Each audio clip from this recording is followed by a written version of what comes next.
Hey everybody, so this is a video we've been wanting to bring you for a while, and we finally made it back. And we're in Elizabethton. Elizabethton, 16 tons kind of thing. Elizabethton. Yeah, there you go. And at Sycamore Shoals, there's a bunch of stuff here we want to show you, and so follow along.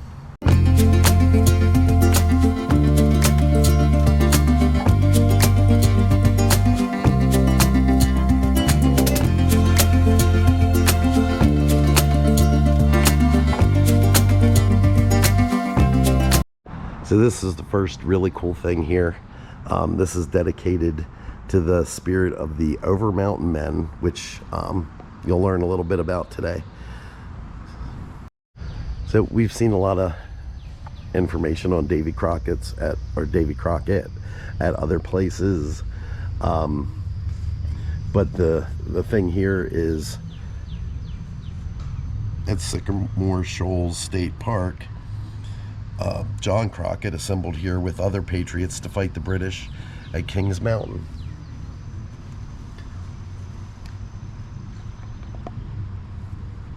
He was of Irish descent. And we'll put this up here. He is an original Overmountain Man.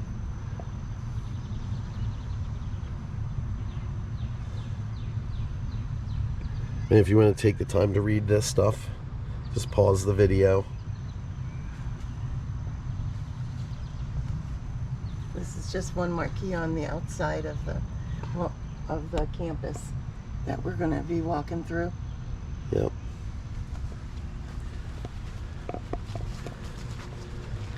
So it's a nice little area here. Yeah, they have picnic tables, paddleball, picnic tables. There's a pool over there also.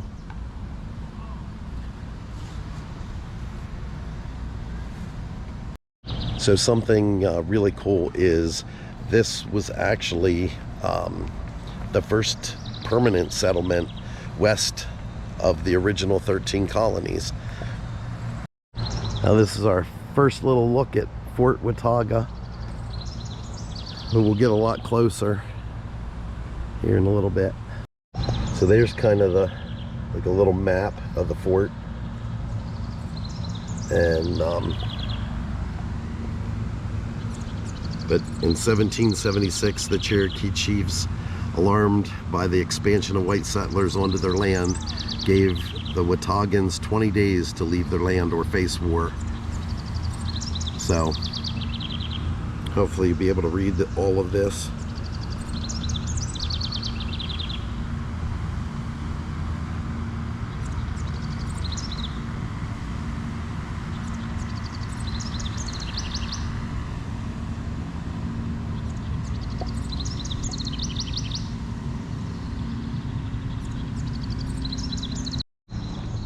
Okay, here we go to the fort.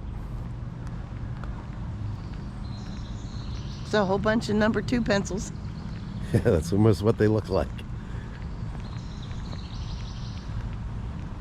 Oh my goodness, is this ever was restored well? Yeah. But this is why we wanted to come down here to check this out.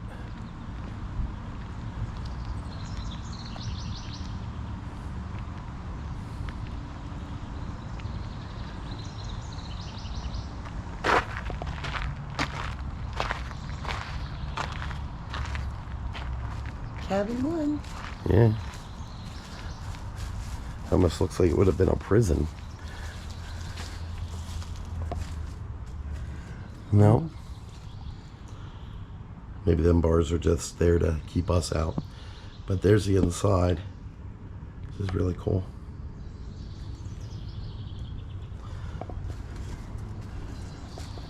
And I like the little, yeah, did you see that? That's cool.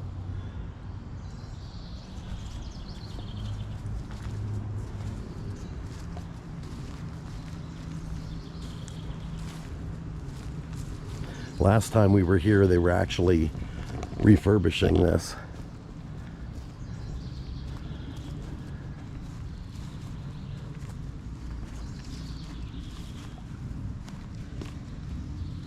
And I wish I could tell you what all of these were, but I don't know.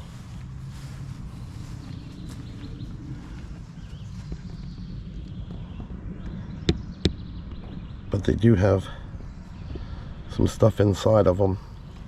I don't know if they're ever open. My assumption is they are. This might be at school.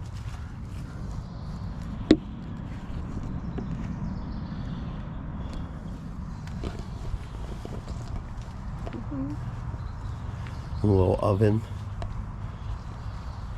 I really like them. All I think of is making a pizza every time I see one of those.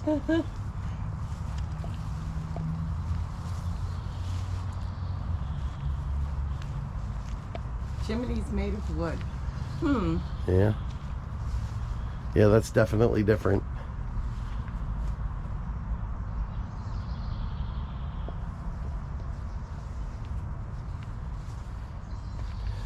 Take a look in this one.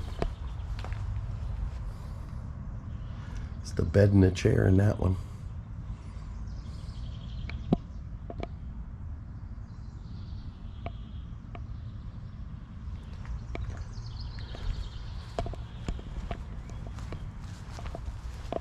It's been probably for the wildlife or their... You mean the livestock? That's it.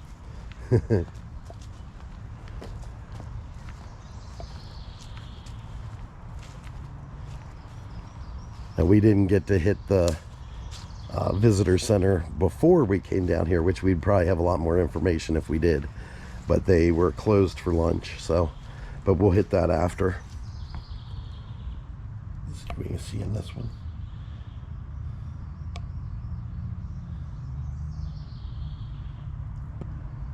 What do you think these are fishing poles up here?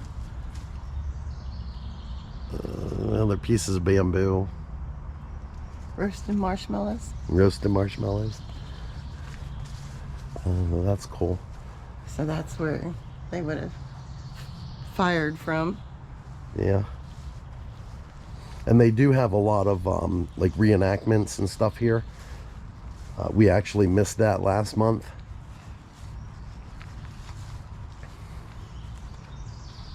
Yeah, that would have been in June. Yep. So let's go up here and take a look. They have a cool bell there. And a bunch of seating and for the reenactments, which is really cool.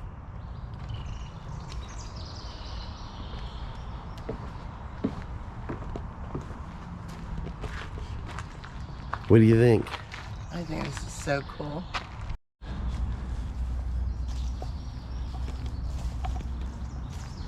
Another little cabin.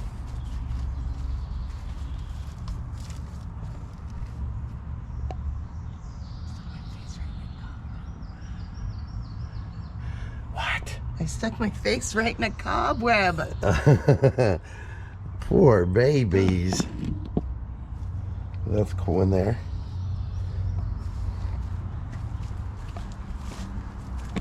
You can all thank me that I did not stick the camera into the cobwebs. So, it's right on my glasses. Ay, ay, ay. But a little look inside the fort here. And when they do a reenactment sometime, we will try to get back here to video that. Yeah, we'll follow their calendar Yeah. of events.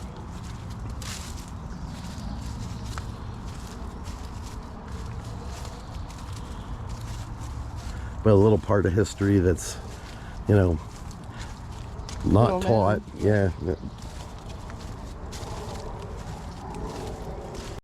there's a cool little marker for this trail. And Sycamore Shoals Trail going out that way. But we're going to continue along this path. See where this takes us. Like raspberries. What, hun? Raspberries. No, they're not raspberries. They're flowers. some sort. I'm not really sure. With a leaf like that, I should probably know what they are, because it's the only plant I've ever seen with a leaf like that. Okay, so Stephanie just looked this up, and it's commonly known as leaf cup. So yay, Stephanie, way to go. Are you happy with yourself? Yes, thank you, Google. Don't Google it.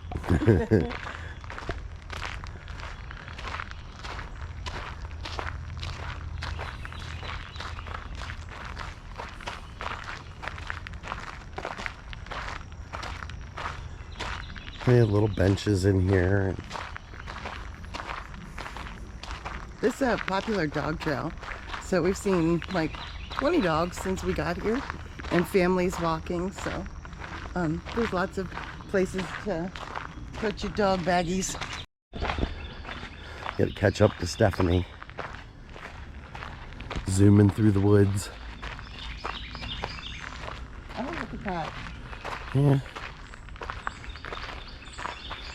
We can have a little workout. Or not.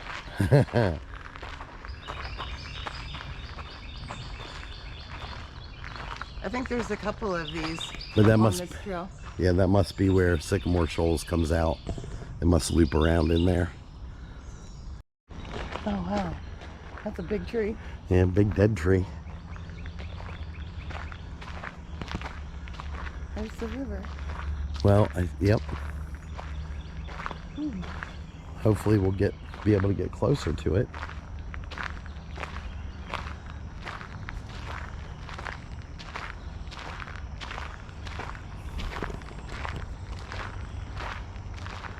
But this is a nice little trail.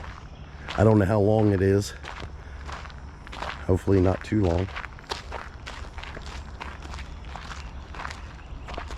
So Stephanie just found it. There must be some fairies In the woods. in the woods here. There's one of their wishing wells for 10 cents. Oh, that's So- clever. So- When you're on the trail, you put a little, like, caching, or what are they called? Geocaching.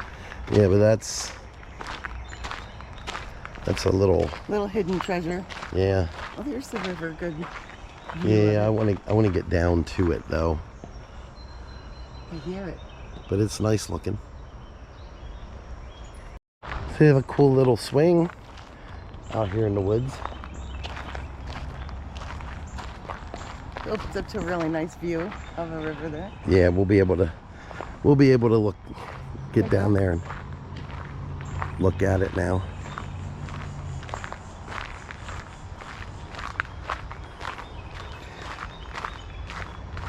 Does not look very deep, we'll say.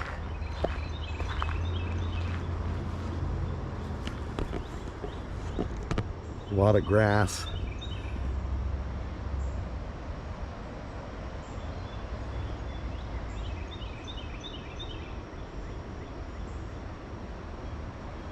But cool nonetheless. And I wanted to show you this Revolutionary War Patriots. This marker right here along the river.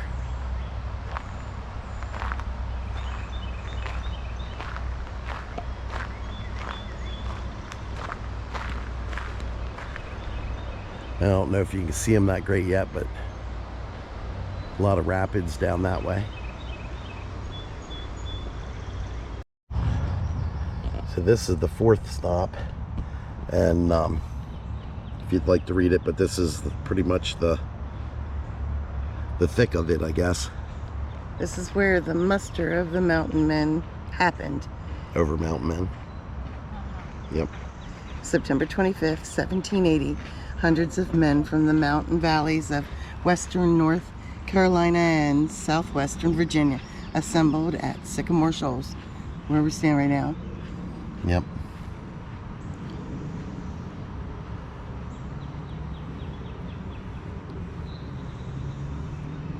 And they defeated Cornwallis.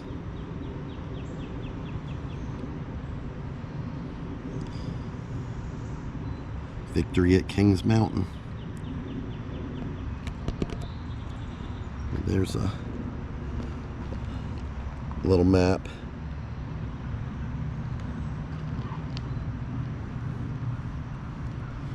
Down here's Kings Mountain. And we're right Fort here. Watauga's right here. Look at that. But this is where they assembled 900 men. Well, and then that went to Kings Mountain, and another 200 stayed behind to guard against the Cherokee. So here, there's this cool little garden here too, designed and maintained by Northeast Tennessee Master Gardener Association. You have the milkweed.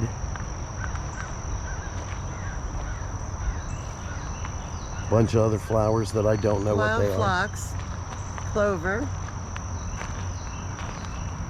and kind of daisy.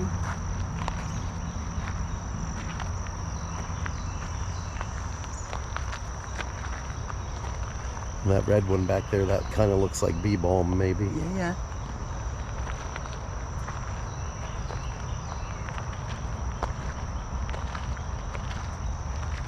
It smells nice. Oh yeah. They do have trails cutting through the wildflowers that you can get ticks on, but we've chose not to take them. They're a pretty little flower. Oh, that's... And this... Oh, that's like oregano, thyme. That's Is one of it? those. The that's that butterfly weed. It's a form of milkweed. Little bees.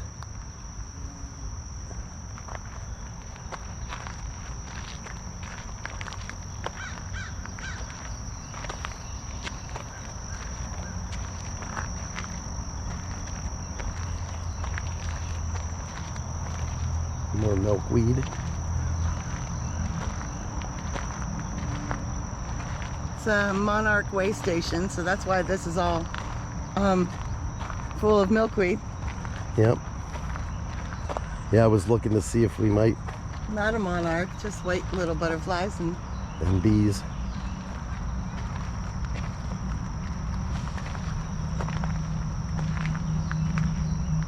what the heck? That looks like a Bigfoot structure, honey. It a does. Bigfoot nest. It does look like a Bigfoot nest. Should we go see what it is? Oh, it's a squirrel's house. I will walk over there. Doesn't say stay off the grass. No, it doesn't say stay off the grass. And we can play this up.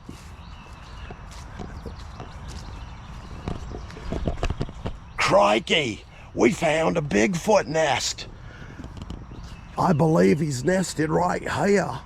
I think we should do some tree knocks, mate. Yeah, some tree knocks. Yeah, I'm not really sure what that is. But maybe it's a Bigfoot nest. Could be. Would you be surprised? I would be surprised by nothing anymore. I have seen it all, heard it all. True that. Some cool hats, different books. Yeah,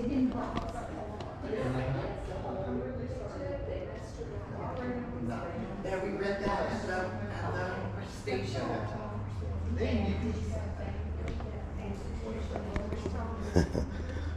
Little game.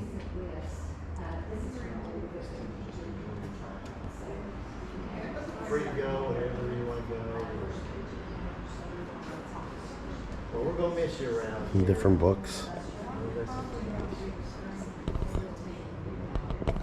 Cool. I love history so much.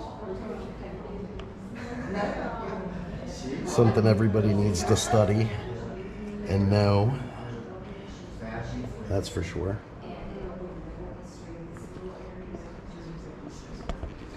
This cool little snake. That's cool.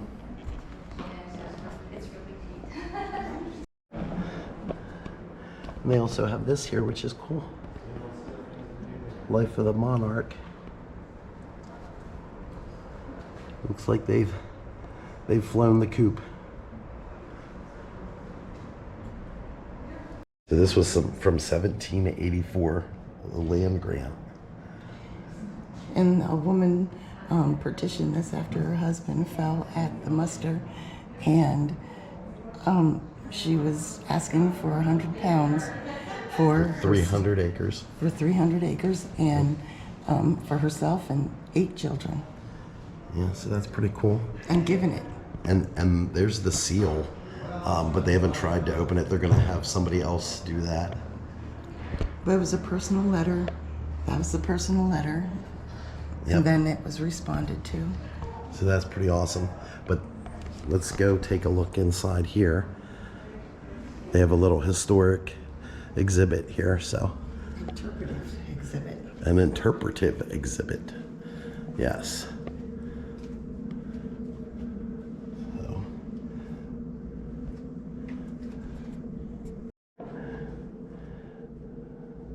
There's a Overmountain Man. On his long rifle. Yep.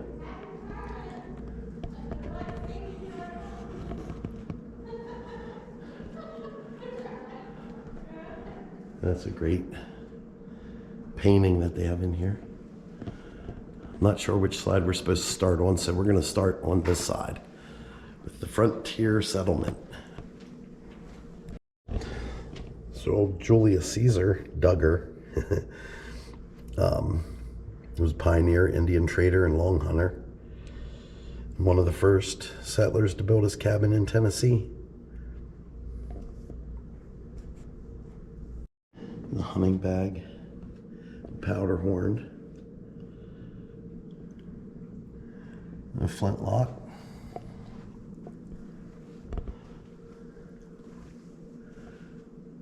And these are some millstones from the grist mill. So these stones were shipped from France in 1810 for $50 and were used in the Stony Creek Mill operated by John Richardson 1783 to 1860. And there's the mill.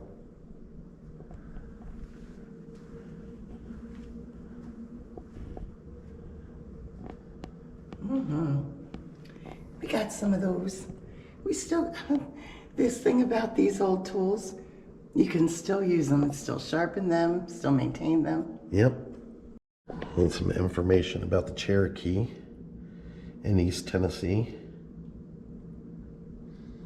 That they settled here 800 to 1600 AD.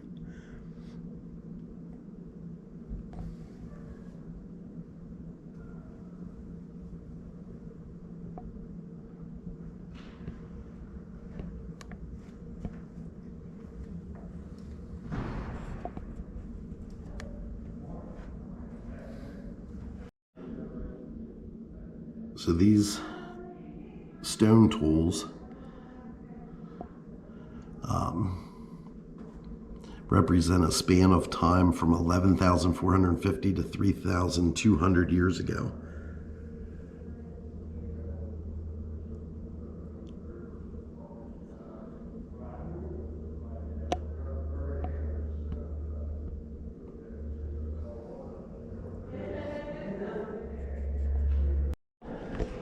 So here's what one of the Cherokee villages would have looked like, tending their crops, which it looks like they had trying to represent the 3 sisters here with the squash and then the beans growing up the corn. So that's kind of cool. So this is known as the Watauga petition, and basically stating that they're fashioned by the laws in Virginia, and unanimously gave consent to the settlers to purchase land from the natives. So that's kind of cool. What's this, my love? Well, it has something to do with the first court was held under a sycamore tree. So this was the limb of the sycamore tree, which is now in the trust of a chapter of the Daughters of the American Revolution.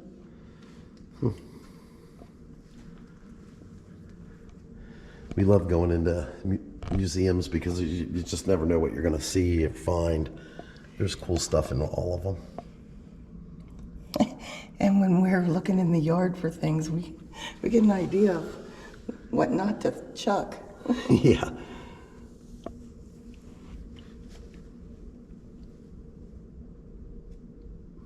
It's a cool pot. Bone tools.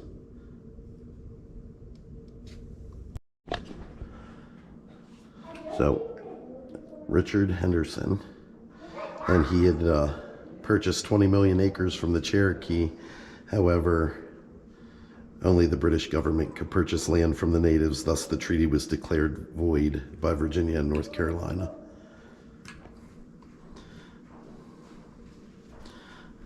And that's the Cherokee leaders. Daniel Boone. Well, And then this is King George's proclamation line. We all know what yesterday was, Independence Day. Independence from that very king.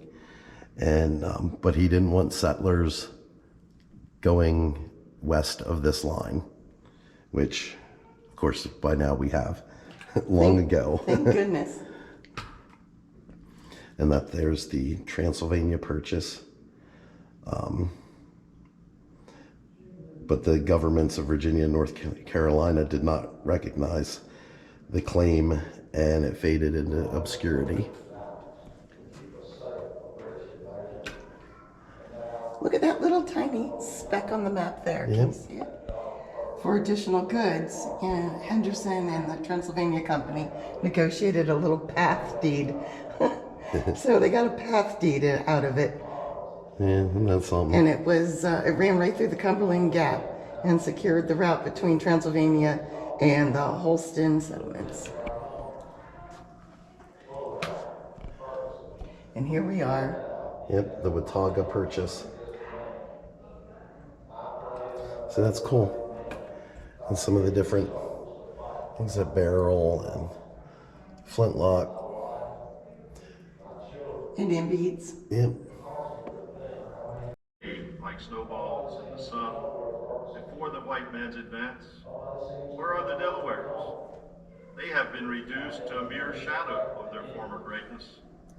We had hoped that the white man would not be willing to travel beyond the mountains. Now that hope is gone. They have passed the mountains and have settled upon Cherokee land. The whole country, which the Cherokees and their fathers have so long occupied, will be demanded. And the remnant of the Ani-Yawian, real people, once so great and formidable, will be compelled to seek refuge in some distant wilderness. There they will stay only a short while, until again they behold the advancing banners of the greedy host. Then the extinction of the whole race will be proclaimed. And there's the Cherokee Assault, summer of 1776.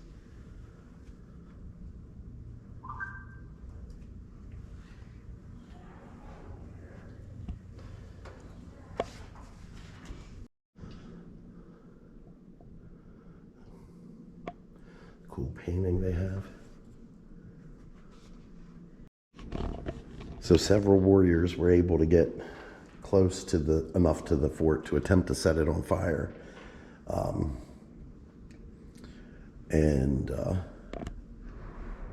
One of the women who lived at the fort, Ann Robertson, it was wash day at the fort, and she started a bucket brigade and poured scalding water onto the attackers below. She was severely wounded, but stayed at her post. And dumping scalding hot water. And of course that would help keep the fires from being lit. then they have a little story of Bonnie Kate. Let's see if we can see this here. She was unable to get back inside the fort before the gates were locked, but John Sevier pulled her to safety. And she actually became Sevier's second wife in 1780.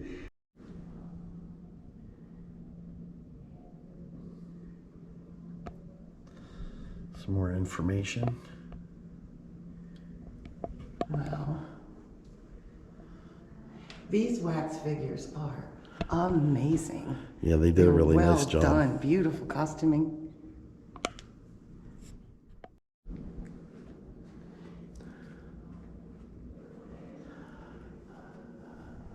That's what life would have looked like inside the fort. A bit more rustic than Williamsburg. Yeah. And then this was when the, I guess the Overmountain Men all met. For their siege. Yep. Would keep us safe from British invasion, but now that hope's gone. That dog Ferguson has threatened to march his army over the mountains, hang our leaders, and lay waste to our country with fire and sword. Tomorrow's the 25th. I expect we'll know then how many answered Sevier and Shelby's call to muster in defense of our homes. The Bulldog, Ferguson, no doubt he has a mighty army under his command. I pray enough able-bodied men come here to the shoals to fight for our patriot cause. My wife, my children, it haunts me to think I may never see my family again. And while we're gone, who'll care for them and protect them? Nobody seems to know where Ferguson is. Nobody seems to know where we're going. I've been in many a scrap with the Indians, but this will be a different kind of fight. Many a brave lad will not return, and I could be one of those men. But if my life is the price for my children to be free, I will gladly give it. That's a King Mountain diorama. That's amazing. My wife, my children. Wow. It haunts me to think I may never see.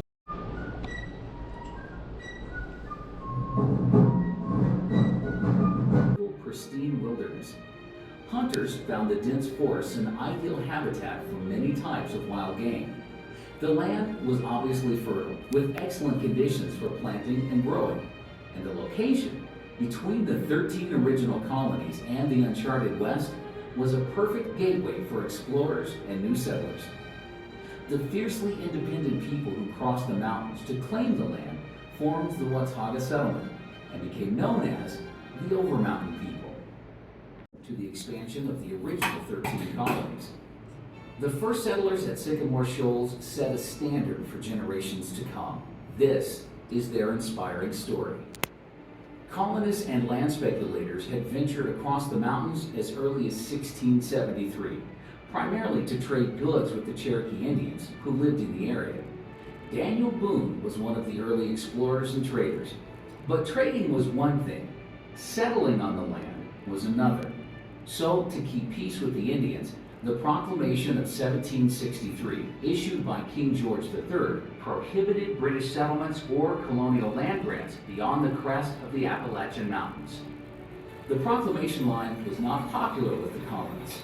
Some hardy individuals had already crossed the mountains and established land claims, like William Bean, the first permanent settler. A survey confirmed that these settlers were clearly on Cherokee land, east of the mountains. With the settlers now distracted by their own conflicts, the Indians saw an opportunity. They were angry that their trade with the British for guns and other supplies was being interrupted. So Dragon Canoe organized a war movement of his own. With assistance from British Indian agent John Stewart, the Cherokee issued an ultimatum: leave the land within 20 days. John Carter, chairman of the Watauga Association Committee, requested an additional 20 days, and the Cherokee agreed. But regardless of what was said, the settlers had cast their lot with the Patriot cause and were determined to stay. They quickly constructed Fort Watauga, which would soon face an attack by the Cherokee. The ultimatum issued by the Indians had long expired. Our men, women, and children were not leaving the Watauga country. We gathered behind the protected walls at Fort Watauga, which was originally the homestead of the miller, Matthew Talbot. In July, the Indians set out to attack our settlements. They found Fort Lee on the Nolechucky River abandoned, so they split their forces into 3 groups. One went to Carter's Valley and into Virginia, burning cabins and crops and dispersing livestock. A second, led by Dragging Canoe, engaged the north of Holston settlement in the Battle of Long Island Flats, but our fighters were victorious. The third group, led by the chief Old Abram, headed for the Watauga Fort. Even though traders tried to warn us, we were still taken by surprise. On the morning of July 21st, a Sunday, several of our women were outside the walls of the fort milking cows. A large band of Cherokees, about 300, surrounded us on all sides, and we ran quickly to get to safety. All of us made it into the fort, save one, Catherine Sherrill, our dear Bonnie Kate. She tried desperately to climb the wall, but it appeared that she would be captured. Then a miracle occurred. The strong hands of one of our leaders, John Sevier, pulled Michael. Over the wall she came, finally reaching the point of safety. 4 years later, Bonnie Kate would become Sevier's wife and First Lady of Tennessee when he became our first governor in 1796. Poured the scalding water on the Indians. Anne was injured during the struggle, but she fought off our attackers and helped save the fort. This first attack by Old Abram and his warriors lasted nearly 3 hours, but our brave men prevailed and the fort remained in our control. The Cherokees remained in the area, though, for more than 2 weeks, but they made little progress. And when they learned of Dragging Canoe's defeat, they soon lost their taste for battle and gave up their assault. Took place at Sycamore Shoals, the muster of the frontier militia known as the Overmountain Men. While we defeated the Cherokee at Fort Watauga, the war between the settlers and the Indians did not end. Dragging Canoe and his warriors withdrew to Chickamauga Creek, which is just east of Lookout Mountain. But they were still determined that they were going to move us from this land. The Indians received supplies and support from the British and continued to plague our settlements, setting fire to our cabins from Pennsylvania to Georgia. Many settlers came to our lands, which by then were known as Washington County, North Carolina. When the British were defeated at Saratoga in 1777, they turned their attention to the southern colonies, where they felt they would have strong loyalist support. They took Savannah, then Charlestown, then Camden, and the fierce fighting resulted in major casualties to our colonial armies. Many of these decimated forces retreated across the mountains. Families were forced to travel by foot from their settlements in the Carolinas to Sycamore Shoals. We Wataugans, of course, opened our homes to these refugees. Major Patrick Ferguson, a British military officer who commanded the western wing of Lord Cornwallis's army, was organizing an assault against our side. He sent a message across the mountains in which he warned us to lay down our arms and cease in our opposition to the crown. If not, he said, he and his forces would sweep across the mountains, hang the leaders, and lay waste our country with fire and sword. Our brave military leaders, Colonel Isaac Shelby and Lieutenant Colonel John Sevier, refused to be intimidated by the likes of Major Ferguson. We decided to take the first step ourselves, organizing an attack force to seek out Ferguson and his men and defeat them. This muster of troops was held at Sycamore Shoals on September 25th, 1780. Even the women helped prepare us for the battle ahead. Mary Patton operated one of the powder mills, making ammunition for our weapons. Mrs. John Sevier helped make uniforms for her husband and other military leaders. The next day, we Overmountain Men were prepared for our journey with a stirring sermon and prayer from a fellow settler, Presbyterian minister, the Reverend Samuel Doak. My countrymen, you are about to set out on an expedition full of hardship, danger, but one on which the Almighty will accompany you. Brave men, you are not unacquainted with battle. Your hands already have been taught to war, and your fingers to fight. You have wrested the beautiful Holston and Watauga valleys from the savage hand. Will you tarry now until the other enemy carries fire and sword into your very door? No! No! Oh, God of battle, arise in thy might. Confound those who plot for our destruction. Crown this mighty effort with victory, and smite those who exalt themselves against liberty, justice, and truth. Help us as good soldiers to wield the sword of the Lord and of Gideon. Amen. The terrain was treacherous. The window of opportunity was limited. But the Overmountain Men were determined to find Ferguson and his troops. On October 7, 1780, they made their charge up Kings Mountain. Shoot like hell and fight like the devil was the entreaty of Colonel Shelby. And fight they did. In a 1 hour and 5 minute battle, Major Patrick Ferguson was killed. His army of loyalists and provincial troops was destroyed in a battle that many historians think turned the tide for the revolutionary forces. Sir Henry Clinton, commander of British forces in America, called it the first link in a chain of events that followed each other in regular succession, until they at last ended in the total loss of America. Within 2 weeks, the Overmountain Men were returning home, only to find that the Cherokees, seeing the Wataugan Guard force depleted, were about to launch another assault on the homeland. Fortunately, John Sevier and his men, returning from Kings Mountain, surprised the Cherokee warriors and drove them away. Later, Sevier would lead an invasion into Cherokee country, capturing lands as far away as Georgia. The road to western expansion was open. All right, everybody. I hope you liked that video. Wow, that was a Really lot informative.